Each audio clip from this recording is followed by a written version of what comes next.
Hello, welcome back to today's series. And of course, we'll be looking at e-commerce product and property management. Of course, this are for businesses who have items for sale, right? Or and they want to issue this to their customers for a one-time fee or for recurring fee. Of course, recurring simply means it's more like the service or buy now pay later or pay small service where the customer gets to buy an item and want to pay instrumental basics.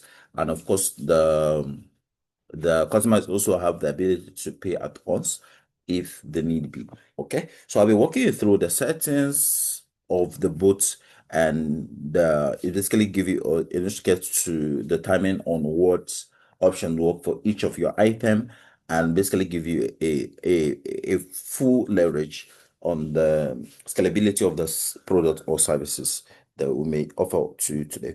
Okay, so the next thing you want to do is to log into your panel, then click on property management. Okay. So the next thing you want to do is to click on categories, right? The system wants to know the categories of the item it gets to. Of course, if it's land, shops, right, you get to specify, of course, the items that you have, right?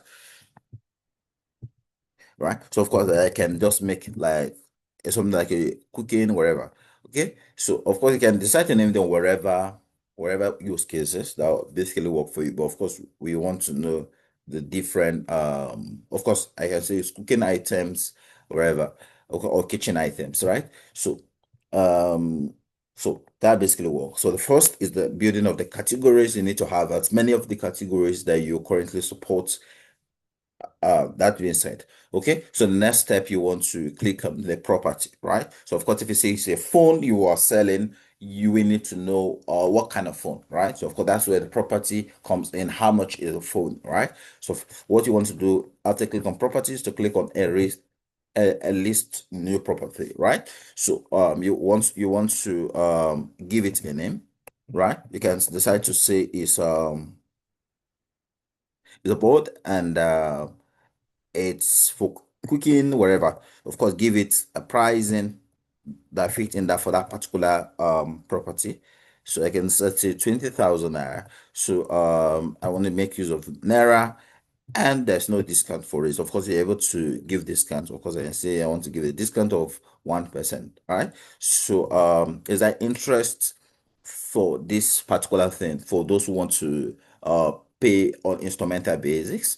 Yes, I can say, okay, I want to charge them a 5% interest, hence they are not paying on as a whole, right? So I could also say on the quantity, how many of it that do I have, right? So of course, the put like how many of it do I have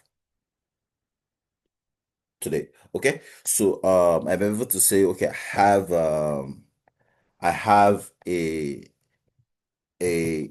1,000 of it. Okay. So of course the essence of you having a thousand or specifying that you have 1,000 is to allow the system know if it should take order when this is run out. Okay. So of course when you do not specify, it gets to take order as many as possible. It's not what you want to avoid running out of port. Oh, I imputed put instead of port. Okay, so it's running out of port instead of um basically setting a limit to that effect. Okay, so how many is it? So you're able to say is a bag, is a basket. Of course, I may decide to say, okay, I have them in unit instead. Of course, I have 1,000 units of pots. All right, so you can say of course it can be bag. Of course, we have different use cases or different tags for them today that has been imputed. Of course, is this basically allow instrumental payments? You're able to make decision that it does or not, right? They make a decision. I can say yes because I'm charging interest. Yes, instrumental payment is allowed. Hence, the customer has to complete this payment before they are allowed to take up the item, right? So I could say the payments, it's basically for weekly, and I want to send them a reminder every week as well, right? So of course, the reminder is totally optional, but you can decide to do that.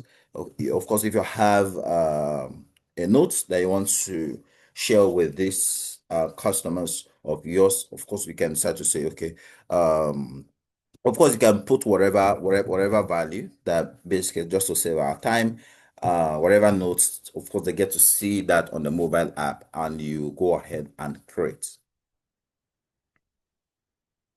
Okay, so after you create it successfully, you want to click on it and upload as many images that support that particular item which you have uploaded, right? So you're able to let me see if I have some images here. Okay, so I'll just pick up with this. So you're able to upload as many images as possible. Of course, it's recommended that you upload just basic 2 images. Okay. Um, so of course, once that is basically done, you are done uploading your images, 1 or 2, it's fine. It's you basically refresh, and that is the item they get to see. Of course, I'll just give a pause on this, and if you have an additional question you'd love to ask, why not? Our team are open to respond to that. Of course, here you get to at least the user itself. If the user uh are not subscribing to this product themselves, right? You may also want to help them subscribe, right? So by helping them subscribe, you want to select the user in particular, a list. It says active. Of course, I can say it's cooking pots. How many does the customer want? I can say you want 2 units of it, of the item. So I can say does he want to start making this payment? He wants to start making this payment as of tomorrow, right? So how much does he have to want to make the first deposit with? I could say, oh, possibly has 10,000 naira, but the worth of the item is 20,000 naira times two, which is 40 plus the interest, which is about 42,000 naira there. And for of course, the customer has 10,000 naira instrumental on his first payment, right? Yeah, so of course I could say, okay, since it's the payments for weekly, how many weeks do you intend to pay for this item? I could say, okay, it's for 3 weeks, depending on the arrangement of this. Okay, so how does the customer agree to make this payment? Is it via his account, right? So of course you want to select his account. Okay, this user does not have an account, or does this say you want to pay using bank transfers? You basically select the bank transfers. You input the account number where the transfers will be coming from, and of course you can also say you want to pay through direct debit mandates. And of course a setup link will be sent to him to link up his direct debit mandate, which basically allows the system to recurring debit his bank account for the payment being made available. Of course, from here you get to see the list of all the customers who are subscribed to a particular plan or whatever, and the set amount that's meant to. Okay, so of course you have the log of all the payments that has been initiated or done by these customers. Of course, not one I've made payments. Hence this is a demo account for me today.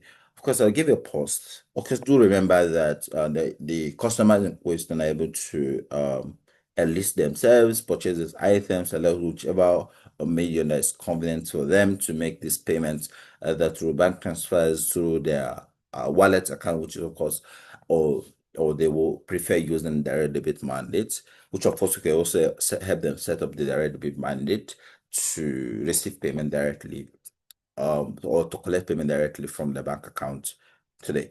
Okay, that will be all of these sections, and we are open on the WhatsApp channel. If you have any additional questions you'd love to ask, why not? Do hit us up. Thank you, and do have a great day. Bye.